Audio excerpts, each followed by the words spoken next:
Tao po. Ah, si BK nandyan. May aso yata oh. Kahagat yan. Aso. Ah, sorry. Pasok ako ah. Ay, si BK. Ay, paano to?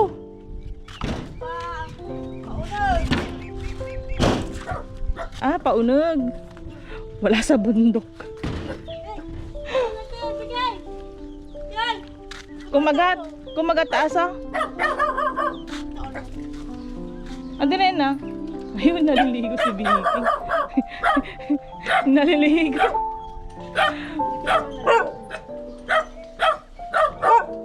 Balik-balik ta. At aso na eh. Bigay! Bigay! Bakit aso niya? Aso na, bugawa! Ay, si Vicky naliligo. Bilisan mo, mag-Jollibee na tayo. Tagal-tagal mo naman. Magnakon? Magtaray tupay. Made! Kagaton na, kabutungak. Made! Ikabam! Bigay, ikabam! Ni, ato buto mo, Vicky. Yan, ano ba? Bilisan na garudon, murahin ka. Ah, batamon. Vicky, bilisan. Ang sapatos ka pa eh? Ha? Ang sapatos ka pa eh? Ha? Ha? Mati ka sa sapatos sa bakay bagada do kwartam. Ah. Oo, bilisan magdigos. Sabon ka na lang baka maangod na ka katawa ti tao. Urahin ka ah. Bilisan mo ha. Makdo Jollibee. Makdo Jollibee. Ayan guys, pupuntahan na namin si Biging. Ito yung bahay nila. Baba tayo. Biging! Dan! Masama muna yun, nakapolo pa eh.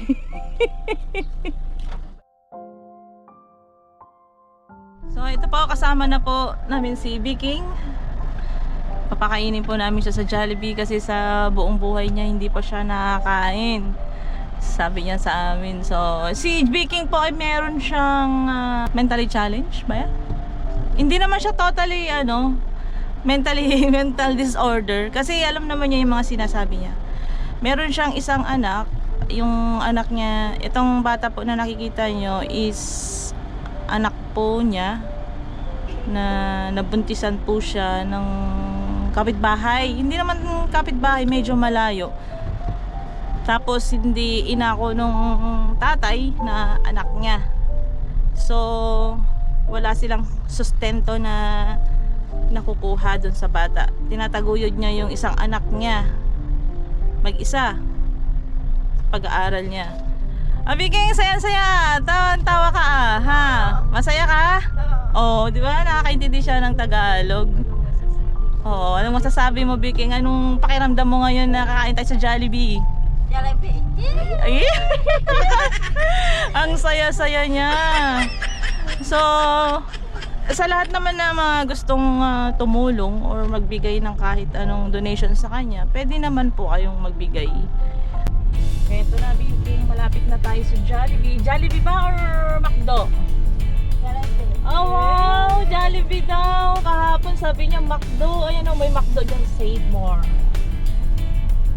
Excited na siya. Nandito na pa tayo sa bayan ng Herona.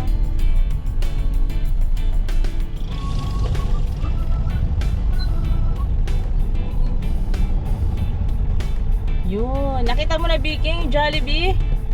Oh, yan na siya. Ako extra mo. Yan na. Tara si Biging, yung Jollibee na. Wow!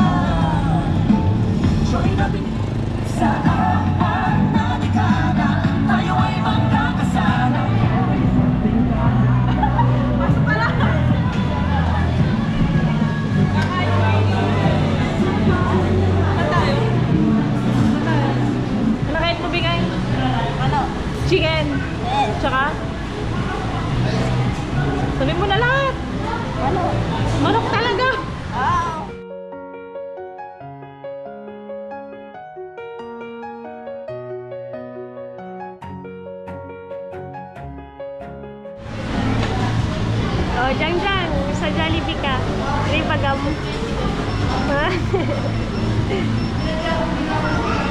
Hindi na kayat. Gusto mo lobo? Kaya natin na yung upang ano. Bakit lobo gusto mo ay? Bata. Ang bata, sige mamaya bilang kita ha. Kumain ka muna ha. Ha?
Habang kumakain si Biking, pinagmamasdan namin ito. Nakikita talaga sa mga mata niya na sabik siyang kumain sa Jollibee. Ang request pa niya nga sa akin, pagkatapos namin kumain sa Jollibee, ay kakain daw kami ulit sa McDonald's.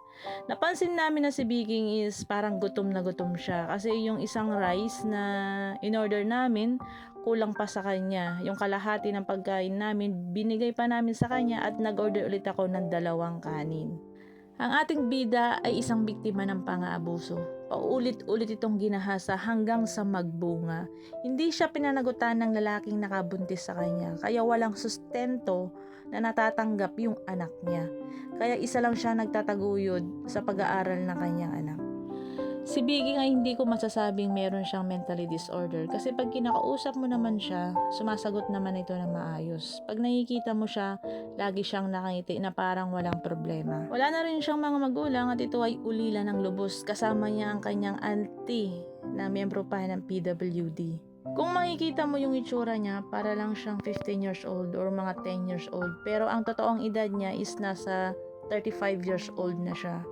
Habang kumakain kami, napansin ko ang kanyang anak na ubo ng ubo na para siyang may sakit. Kaya pinagsabihan ko siya. Sabi ko sa kanya, bibili tayo ng gamot para ipainom sa kanyang anak. Habang kumakain ako, pinagmamasdan ko talaga siya kung paano siya kumain. So hindi ko alam kung magkukutsara talaga siya or magkakamay. So napakagana niyang kumain. Habang kumakain kami, napansin ko yung anak niya, laging nakatingin sa lobo. So tinanong ko ito. Sabi ko, gusto mo ba ng lobo? Oo daw. So pagkatapos namin kumain, lumabas kami at binili namin siya ng lobo.